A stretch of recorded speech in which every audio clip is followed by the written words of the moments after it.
నమస్తే. నేను మీ మధు నద్దునూరి. భారత్, పాకిస్తాన్ మధ్య కాల్పుల విరమణ జరిగిన విషయం తెలిసిందే. అయితే ఈ కాల్పుల విరమణ జరగడానికి ప్రధాన కారణం నియంత్రణ రేఖ వెంబడి శాంతి భద్రతలను కాపాడడానికే ఈ కాల్పుల విరమణ అనేది జరుగుతుంది. అదేవిధంగా భారత్, పాకిస్తాన్ల మధ్య ఇప్పటికీ అనేక సార్లు ఈ కాల్పుల విరమణ జరగడం జరిగింది.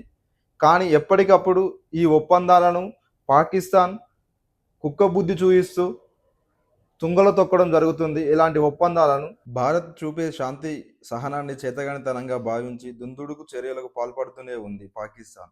1949లో కుదిరిన తొలి ఒప్పందం నుంచి నేటి ఆపరేషన్ సింధూర్ వరకు పాక్ తన వక్రబుద్ధిని చూపిస్తూనే ఉంది. ఈ క్రమంలో భారత్ పాక్ మధ్య జరిగిన ముఖ్యమైన ఒప్పందాలు, వాటి ఉల్లంఘన ఒకసారి చూద్దాం. 1949 కరాచీ ఒప్పందం.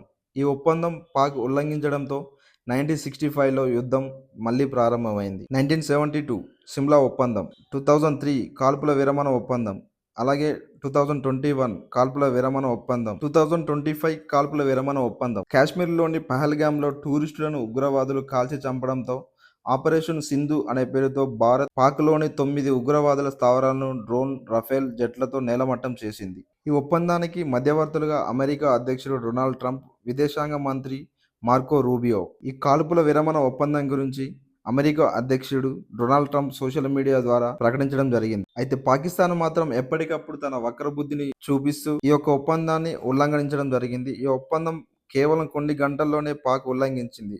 జమ్మూలోని 10 ప్రాంతాలను టార్గెట్ చేస్తూ పాక్ డ్రోన్ దాడి సహాయంతో భారత్ ఎయిర్ డిఫెన్స్ వాటిని నేలకూల్చింది. ఈ సమాచారం మీకు నచ్చినట్టయితే ఇలాంటి మరింత సమాచారం కోసం please do subscribe our channel.